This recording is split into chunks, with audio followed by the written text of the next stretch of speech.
Hello everyone, this is Brett and thank you for tuning in. Happy Record Store Day 2024. This video is going to show our haul from today. Before I get started, if you're new to my channel, I focus on all genres of music with a special emphasis on 80s, 90s, classic alternative, post-punk, Britpop, shoegaze, new wave, all that kinds of stuff. So I did a video when the list first was announced and showed all my kind of like things that I was looking for or interested in. Ended up being between 12 and 14 titles and ended up taking home 7. So great haul. I was actually able to pretty much listen to almost everything as well. So that's also cool, so I can talk a little bit about that. Let's just start right up with one that I was super excited about, and that's David Bowie, Waiting in the Sky, before the Starman came to Earth. So in 1971, Bowie released the Hunky Dory album and then immediately started working on what would become Ziggy Stardust. In December of 71, there was a provisional track listing running order that the album was to be, and they ended up replacing 4 of the songs. But this is the original running order, which is really cool. And if you've been keeping up on these kind of Bowie reimagined albums, a few years back, they started with Space Oddity, Man Who Sold the World, Hunky Dory, and now on to Ziggy Stardust. I'm super excited to see what happens with Aladdin Sane and Diamond Dogs especially. So anyways, 4 songs, Round and Round, Chuck Berry's Amsterdam by Jacques Brel. You also have Velvet Goldmine and Holy Holy. So songs that aren't on here are Starman, It Ain't Easy, Suffragette City, and Rock and Roll Suicide. So this is super interesting to listen to when I'm super familiar with every single song, but to hear it in a different running order. It starts off the same with the first 3 songs, but then Round and Round, I can see why that was taken off. It just doesn't work in the running order. Amsterdam, I've always loved that track in Bowie's version, but also for me doesn't work. But what's really interesting is the second side, because Velvet Goldmine following Ziggy Stardust is excellent. I've always loved that song, and Holy Holy is one of my favorite David Bowie songs of all time. That works incredibly well. It's interesting to hear it closing with Lady Stardust. We all know it ending with Rock and Roll Suicide, so Lady Stardust works as a closer. On black vinyl, the inner sleeve has the original tape box reproduction with all this song lengths and titles, and then it comes on black vinyl with the original looking RCA type label with Bowie's name on it. All right, next up, another one that I was immediately excited about when the list came out, and that is the debut album from Parliament, originally released in 1970. This is Osmium. Demon Music put this out on 2 records. First record is the original album, and then the second has a bunch of rarities, unreleased stuff, B-sides that have never come out on vinyl before. This is on a double green, and it does have inner sleeves that has some text talking about the album, how it came to be, reproductions of the labels and singles, and then lyrics as well. So Parliament, Osmium. Next up, this is Laufey, A Night at the Symphony, the Icelandic artist who plays guitar, cello, sings, beautiful stuff. If you're unfamiliar, kind of modern jazz vocalist, kind of bossa nova, kind of in the realm of like a Norah Jones-ish. This is so...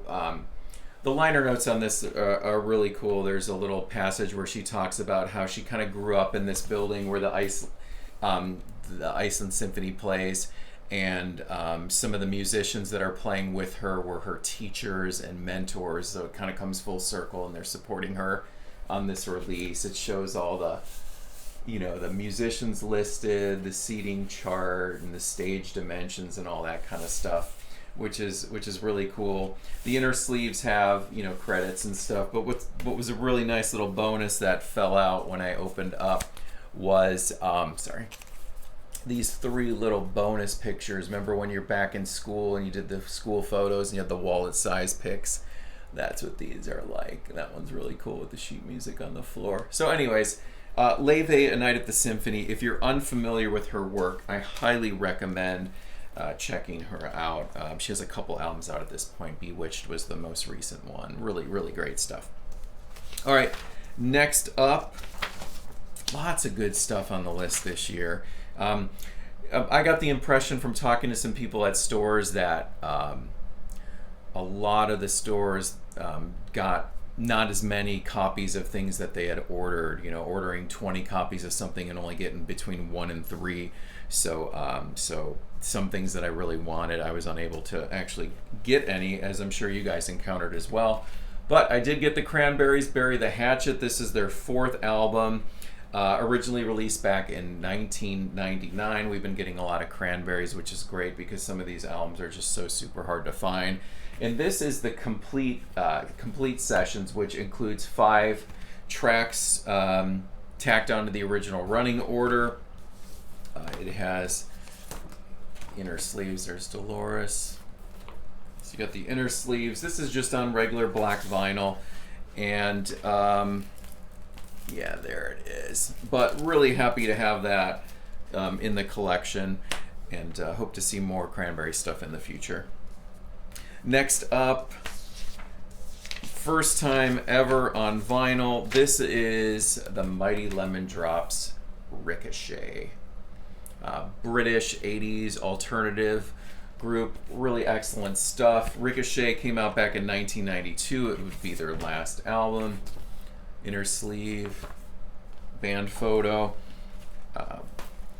This is on a tan, and this was put out by Real Gone Music, but Mighty Lemon Drops. Oh, another one that was super exciting to have, another first time on vinyl. This is Electra Fiction with Burned. So, Echo and the Bunnymen. Back after the 1987 self-titled album, Ian McCulloch left Echo and the Bunnymen. The rest of the band would continue on with a new singer and put out Reverberation in 1990. And then Ian McCulloch and Will Sargent would reconnect, and they started writing songs. And they called their project, which ended up being just a one-off album, Electrafixion. This is an excellent release, and it's great to have it on vinyl. Probably would have gotten more exposure if it was under the name Echo and the Bunnymen, because it sure does sound like an Echo and the Bunnymen record, and it really sounds like a predecessor to the first reunited Echo and the Bunnymen album, Evergreen, which came out in '97. This sounds like a predecessor to that. So really great to have this. It is, as I mentioned, first time on vinyl, and it comes in this cool swirl. The album's called Burn, and you can see the label with the flames. The kind of smoke comes through it, which looks really, really neat. Electrafixion.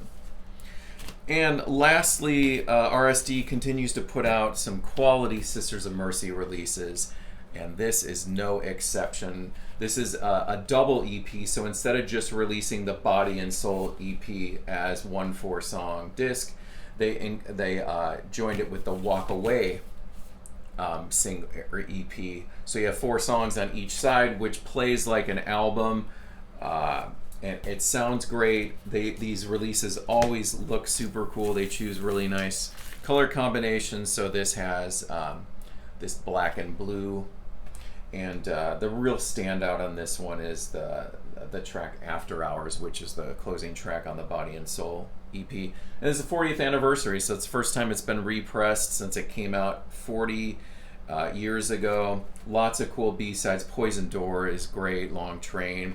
So yeah, there you go. Sisters of Mercy with Body and Soul and the Walk Away EP. So there you have it, guys. Let me know what you guys took home. If you participate in Record Store, I'd love to hear what was on your list and what you took home. Thanks for watching. Talk to you soon.